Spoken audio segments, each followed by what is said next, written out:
সকালবেলা হলেই নানান রকম কাজের চাপে পড়ে যাই, আর ঘুম থেকে ওঠা মানেই সমস্ত রকম কাজের চাপ মাথায় চলে আসে। আর কোনটা রেখে কোনটা করব সেটাই ভেবে পাই না, তারপর তাড়াহুড়ো লেগে যায়। আর এর মধ্যেই চলে এসছে বাজার। তো আমার সকালবেলার কাজ সেরে, স্নান সেরে, পুজো টুজো দিয়ে এই যে চলে এসেছি রান্নাঘরে।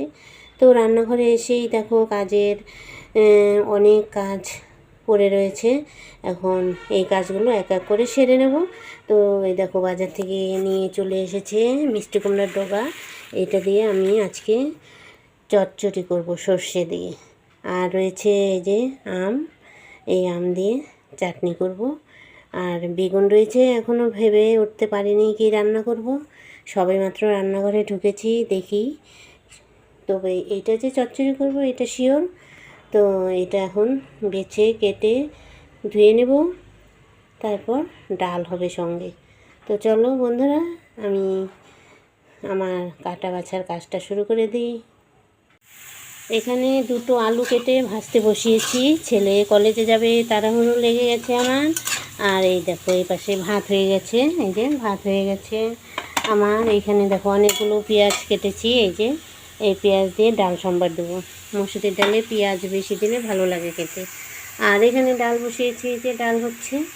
তো সকালবেলা আলু ভাজা ডাল এই দিয়ে খেতে দিয়ে দেবো ছেলেকে। তারপর আমি মিষ্টি কুমড়ার ডগা পাতা চচ্চড়ি করব। তো হয়তো চচ্চড়িটা দিতে পারবো না, দেরি হয়ে যাবে। সেই জন্য এই যে মচমচে করে আলুটা ভেজে নিচ্ছি। আর আলু ভাজাতে পেঁয়াজ দিলে খাবে না, তো পেঁয়াজ দিলে আলু ভাজাতে আমার ভালো লাগে। ছেলে খাবে না বলে আমি খাওয়া বাদ দিয়ে দিয়েছি আর কি। ছেলের যেটা পছন্দ সেটাই তো আমার করতে হবে, তাই না বন্ধুরা?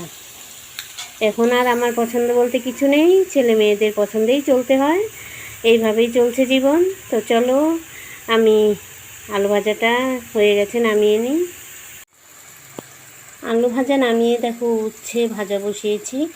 এটা আমার রান্নার মধ্যে ছিল না, তো এখন ডেলির দিকে তাকিয়ে দেখি, সবজির ডেলিতে আলু বের করতে গিয়ে দেখি উচ্ছে রয়েছে।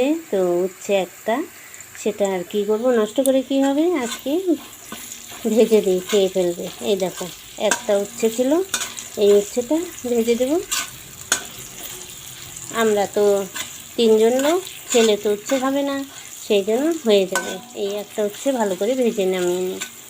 তো চলো, মিষ্টি কুমড়ার ডগা পাতাগুলো চচ্চড়ি করবো, সেটা মনে হচ্ছে করে উঠতে পারবো না, টাইম নেই। ছেলের খেতে দিয়ে দিয়েছি ডাল আলু ভাজা দিয়ে, আর ও খেয়ে কলেজে চলে যাবে। আর এই দেখো আমি মিষ্টি কুমড়ার ডগা পাতা কেটে নিয়েছি। এখন আমি কলের পাড়ে চলে আসছি, ভালো করে শাক পাতাগুলো ধুয়ে নেব, তারপর রান্না বসিয়ে দেবো। আবার চচ্চড়িটা রান্না করবো এখন। আর তাড়াহুড়োর মধ্যে ছেলেকে খেতে দিয়ে দিয়েছি, এখন ঠান্ডা মাথায় শাক পাতাগুলো ধুয়ে নিয়ে চচ্চড়ি বসিয়ে দেবো। তো দেখো আমি শাক পাতা খুব ভালো করে ধুয়ে নিই, ফলে শাকের মধ্যে অনেক রকম নোংরা থাকে, পোকামাকড় থাকে, এই সব কিছু আমি বেছে কেটে ধুয়ে তারপর রান্না করি। তো চলো আমি ভালো করে ধুয়ে উঠিয়ে নিই। তো বন্ধুরা দেখো আমি শাক ধুয়ে নিয়ে এসেছি, কড়াইতে তেল আর কালো জিরা ফোড়ন দিয়ে দিলাম। এখন এর মধ্যে আমি দিয়ে দেবো এই যে মিষ্টি কুমড়ার ডগা পাতাগুলো ভালো করে যে কেটে নিয়ে ধুয়ে নিয়ে আসলাম, সেগুলো দিয়ে দেবো।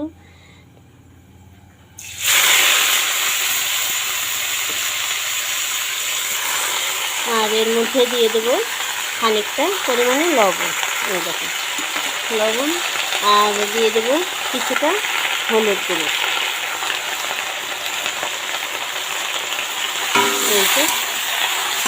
এইভাবে নাড়িয়ে আমি ঢাকা দিয়ে দেব।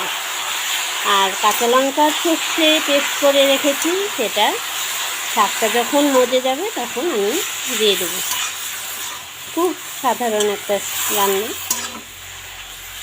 কোনো ঝামেলা নেই, ঝামেলা ছাড়াই রান্না। এটা আমি এখন ঢাকা চাপা দিয়ে দেবো। আর ওই দেখো ওই পাশে বসিয়েছি দুধ। এখন কাজ মোটামুটি গুটিয়ে নিয়ে এসেছি। দেখো ঢাকা তুলে দেখলাম সিদ্ধ হয়ে গেছে। এখন আমি এর মধ্যে সর্ষে আর কাঁচা লঙ্কা পেস্ট করেছিলাম সেটাই ঢেলে দেবো। এই দেখো, এর মধ্যে সর্ষেটা দিয়ে দিলাম। সর্ষে কাঁচা লঙ্কা এই দুটো পেস্ট করা ছিল, তো এইটা দিয়ে একটু জল দিয়ে দেবো।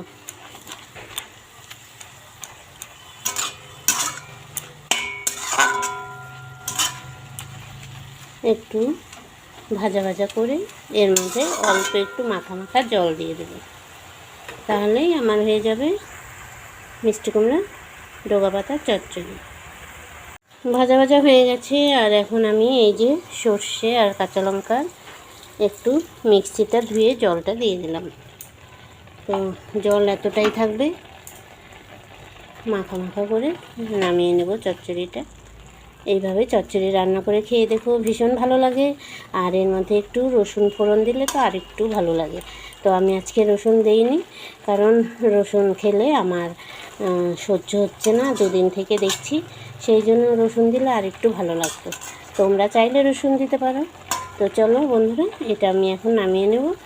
তো ভিডিওটা আমি আজকে এখানেই রাখছি। তোমরা ভালো থেকো, সুস্থ থেকো, আর আমার সাথে থেকো।